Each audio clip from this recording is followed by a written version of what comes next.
गोमूत्र पी लीजिए, गाय का लेप लगा लीजिए और लाला रामदेव जैसे कहते हैं कि डॉक्टर कुछ नहीं करेंगे, जो करेगा वो करेगा। लाला रामदेव मात्र एक व्यापारी, रामलीला मैदान में देखा था, सलवार डालकर भागा था ये लाला रामदेव। मुझे लगता है इनकी बेशर्मी की हदें पार हो चुकी।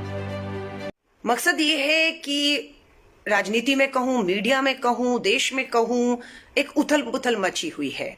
मुझे नहीं मालूम आप सबका इन चीजों से कोई लेन देन आप सबका है या नहीं है, मालूम नहीं, पर एक बहुत बड़ा तमाशा आज टीवी के में देखा कि लाला रामदेव, बिल्कुल मैं इन्हें लाला रामदेव कहूंगी, ना कि बाबा रामदेव। लाला रामदेव ने भारत की बीजेपी की मोदी सरकार से 10,000 करोड़ का एक करार किया था कि भारत सरकार लाला रामदेव को, व्यापारी रामदेव को 10,000 करोड़ का करार साइन किया। किसी को कोई आपत्ति नहीं, ठीक है, जिसका आयुर्वेद पे विश्वास है वो लाला रामदेव की चीजों को खरीदे और सरकार के खुद स्वास्थ्य मंत्री उठकर उनके प्रचार प्रसार के लिए बड़ी बड़ी प्रेस कॉन्फ्रेंस में जाते रहे, किसी को दिक्कत नहीं। पर परेशानी ये हो रही है कि ये जो लाला रामदेव है, इन्होंने हमारे कोरोना वॉरियर्स, हमारे डॉक्टर्स, वो जो 1,000 से ऊपर हमारे डॉक्टर्स, हमारे कोरोना वॉरियर्स पिछले 1 साल में दम तोड़ चुके हैं ना, जिनकी बिल्कुल मैं कहूंगी जान बचाने में जान चली गई, उसका मजाक भाजपा के ये लाला रामदेव उड़ा रहे हैं।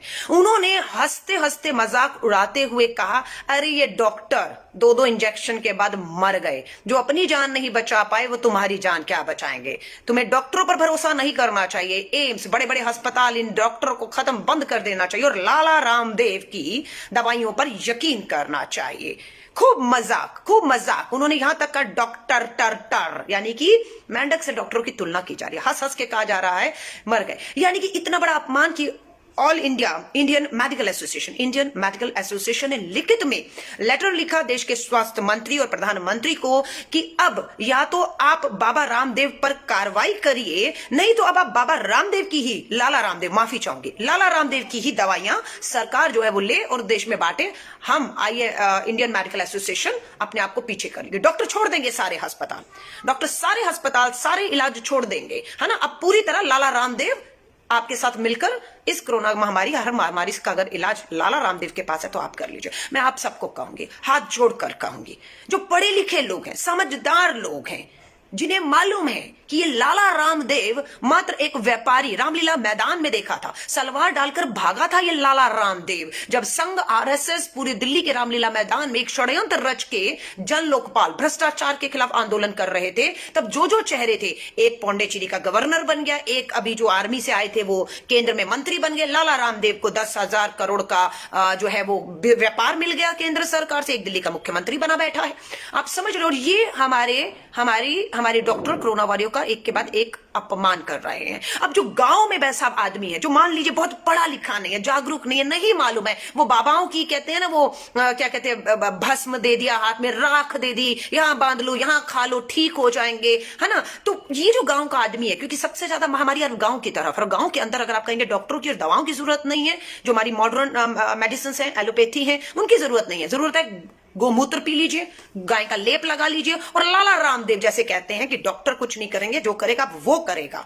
ये मुझे लगता है कि खतरे की घंटी है कि उन गांव के गरीब, अनपढ़, जो बहुत पढ़ा लिखा, जागरूक नहीं है, नहीं मालूम है, उनसे कैसे बचाया जाएगा।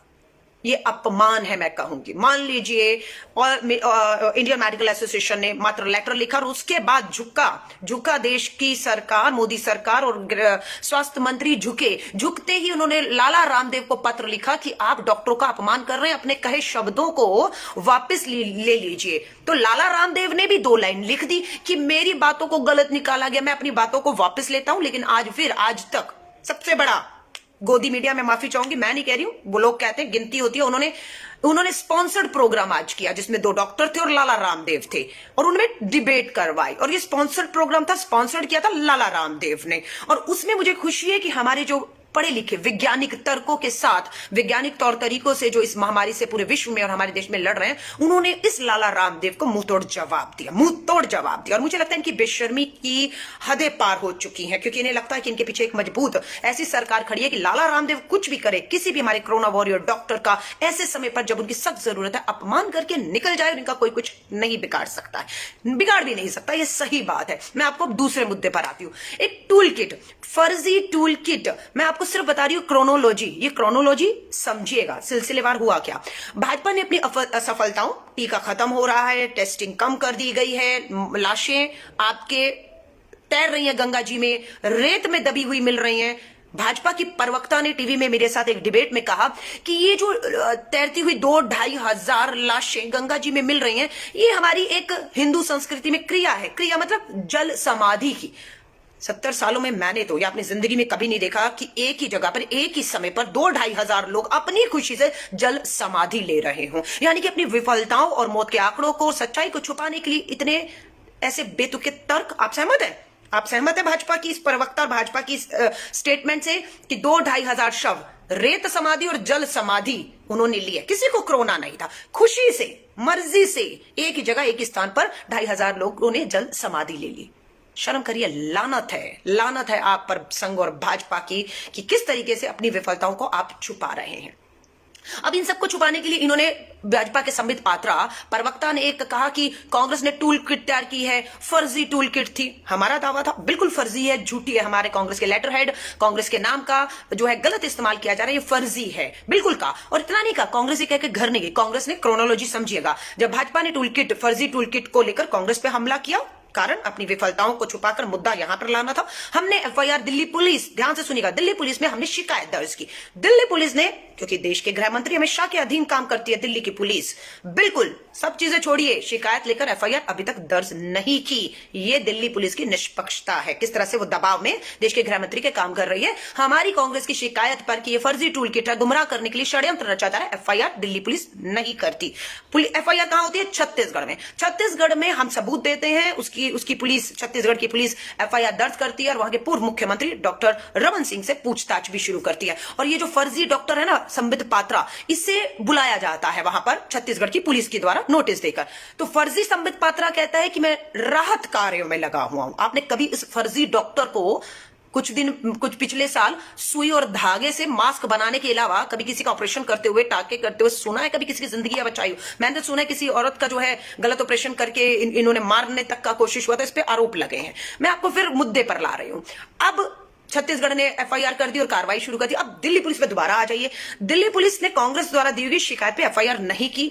उसके बाद हमने ट्विटर में भी शिकायत की। कांग्रेस ने ट्विटर को लिखित में कहा कि भाजपा के अध्यक्ष फर्जी डॉक्टर संबित पात्रा और स्मृति ईरानी जैसे नेता जो है, इस फर्जी टूल किट को अपने ट्विटर हैंडल से फैलाकर गुमराह कर रहे हैं, षड्यंत्र रच रहे हैं, इसकी जांच हो। ट्विटर ने बिल्कुल इनसे सबूत मांगे कि आप वो लेटर, वो सब चीजें दीजिए जो आप शेयर कर रहे हैं। भाजपा, पूरी की पूरी भाजपा ट्विटर को वो सारे सबूत, पुख्ता सबूत मुहैया कराने में पूरी तरह फेल हो गई।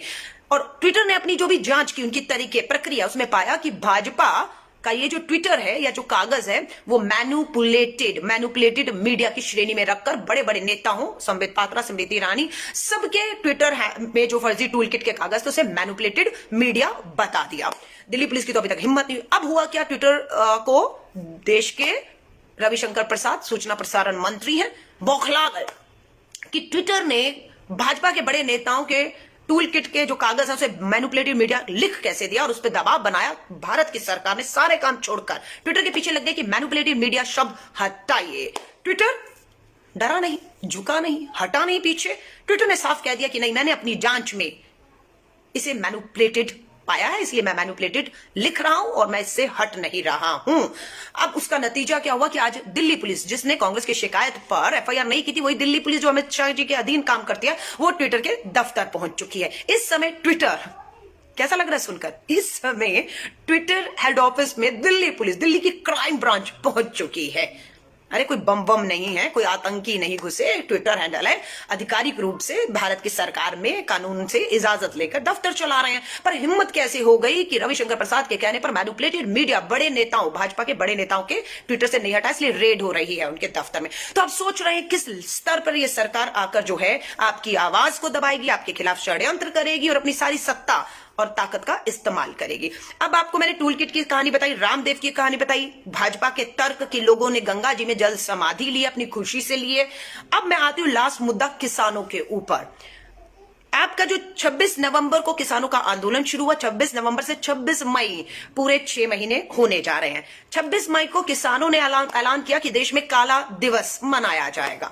13 राजनीतिक दलों ने किसानों की मांगों को समर्थन किया है, जिसमें कांग्रेस भी और करती रहेगी और आज भी कर रही है। हमने किसानों को कहा कि आपके कोई भी शांतिपूर्ण आंदोलन को, बिल्कुल अनुशासित आंदोलन को, कानून के दायरों में, संविधान के हक और अधिकारों में किसान अन्नदाता जो आंदोलन करेगा उसे कांग्रेस और बाकी राजनीतिक दल समर्थन करते हैं। तो राजनीतिक दलों ने 12 मई को देश के प्रधानमंत्री को पत्र लिखा, निवेदन किया कि कोरोना संक्रमण है, किसान आंदोलित है, सबकी जान खतरे में है, आप कृपया करके उस कानून को जिस पे रोक लगा दी गई है उसे रद्द कर दीजिए। न्यूनतम समर्थन मूल्य कानून पर एक आप अध्यादेश ला दीजिए। 12 मई को लेटर लिखा, प्रधानमंत्री जी को जवाब देना चाहिए था, प्रधानमंत्री जी के पास समय नहीं है। 12 मई को लिखा हुआ 12 दलों का पत्र का जवाब नहीं आया।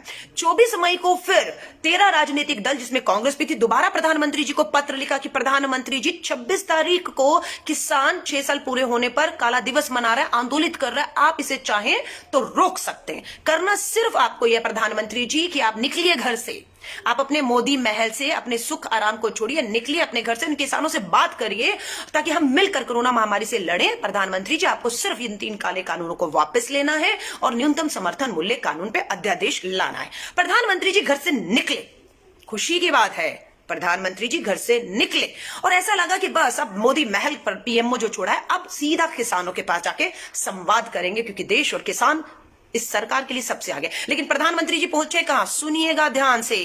प्रधानमंत्री श्री नरेंद्र मोदी जी, प्रधानमंत्री मोदी महल पीएमओ छोड़कर निकले तो सीधा भाजपा के हाईटेक करोड़ों खरबों नोटबंदी में बना था, करोड़ों खरबों रुपए के भाजपा मुख्यालय पहुंचे, अपने गृह मंत्री अमित शाह जी को लेकर पहुंचे, रक्षा मंत्री सब पहुंचे। लगा कि पता नहीं क्या मीटिंग होगी भाजपा के मुख्यालय में। पता लगा यूपी में 2022 में चुनाव है।